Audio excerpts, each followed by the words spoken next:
The reek came before the first cry. It was in the third hour of the night, when a lone guard on his rounds beneath the high arched ceilings of the eastern wing of Chateau Sandini halted outside the Queen's sealed doors. He wrinkled his nose, grumbling about a stench, like meat rotting and bloating under a midsummer sun. 40 minutes later, the midwife, Madame Helen, hurried into the corridor.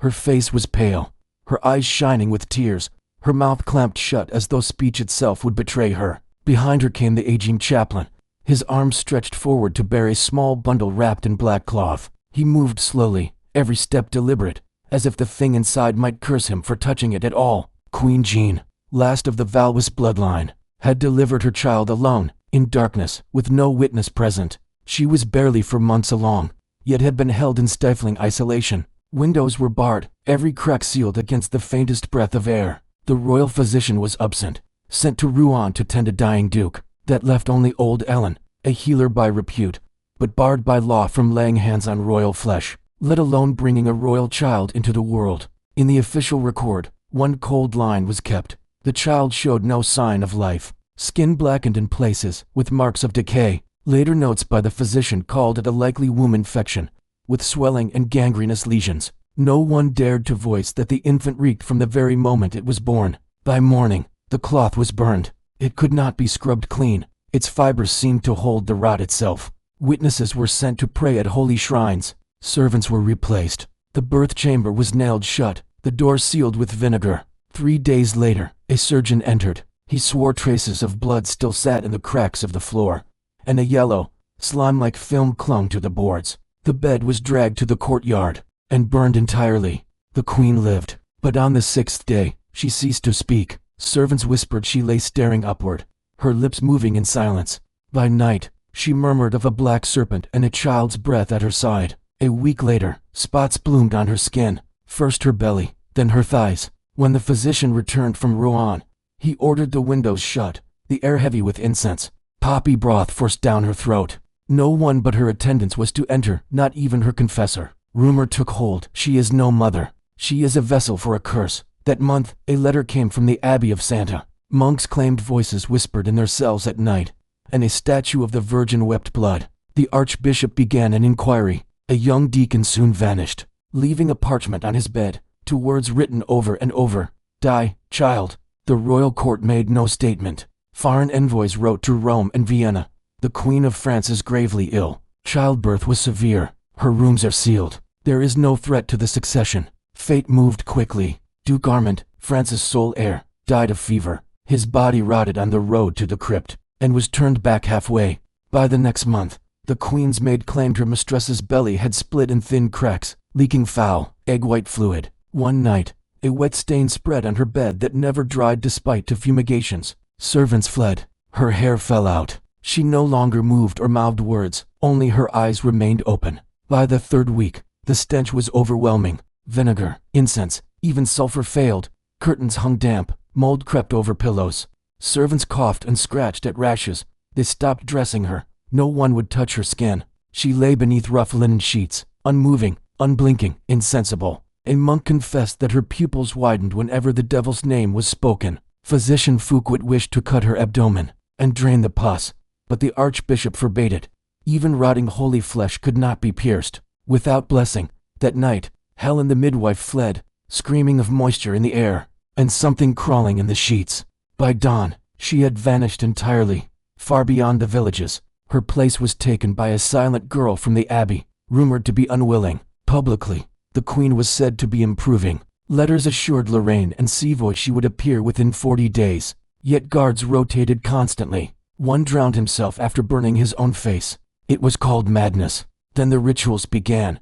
The archdeacon summoned monks from Toulouse, known for chanting over corpses. They sang through the night, marking the Queen's doors with ash. One morning they were shut out. From inside came the sound of liquid splattering on stone. When opened, the floor was dry, but a print of an upraised hand marked the wall. No one bathed her, only vinegar cloths and bandage changes to soak the dark, tar-like seepage from her skin. By the 4th week, the archbishop's record spoke of black ulcers at the rear, 3 fingers across, edges collapsing, smelling of sweet rot. Furniture was burnt, curtains boiled in lye, but the stench stayed. Windows were boarded. A single lantern gave dim light. one monk said in its glow. She looked like a forgotten mummy. Envoys from Naples came. Denied entry. One bribed a guard for a glimpse. His letter read, she did not breathe or blink, yet her face moved, as though something beneath the skin pulled it. Court tensions rose. The Duke of Rennes threatened to declare the throne vacant if she failed to appear. The Archbishop called it blasphemy. Whispers spread. The Queen's rooms held horrors past description. By the 6th week, the stench reached the courtyard. Horses balked, dogs howled, servants resigned, the cook left, guards fell ill or vanished. A secret rite was held. A cloth painted with St. John's face was hung over her bed.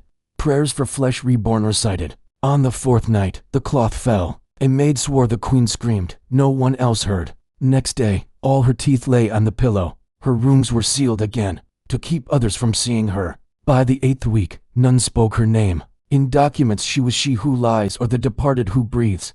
The eastern wing was shut entirely. Monks left wrappings and knives by the door. A knife once returned caked with hair and blood. Physician Fouquet dared to write she was not simply rotting.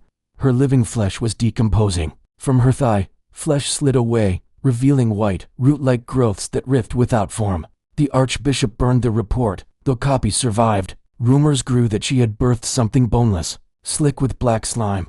That Ellen had died from touching it. Herbalists whispered of servants seeking wormwood, toad skin, black stones. One vanished, leaving carved in his wall. She is no longer human.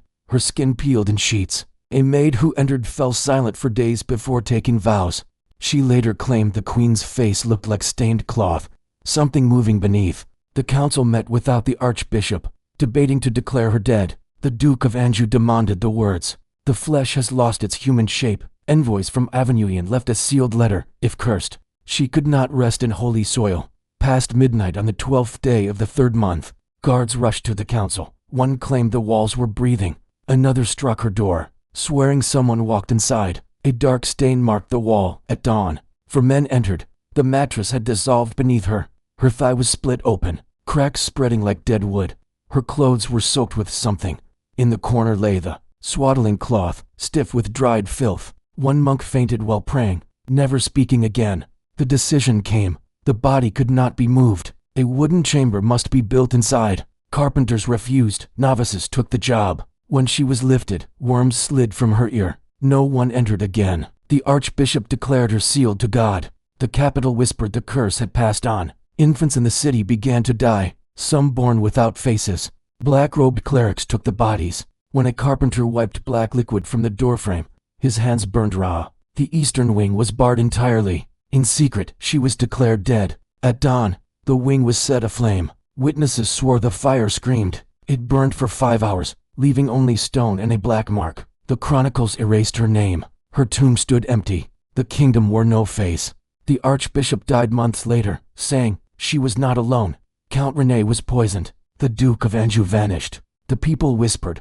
All who touched her power became part of the curse. A garden grew where the wing had stood. No tree ever took root. The land was walled off, marked dead. So ended a dynasty of 123 years. Its last ruler erased from memory. Her body gone. Her name forbidden. In cloisters, the old words remain. She did not die.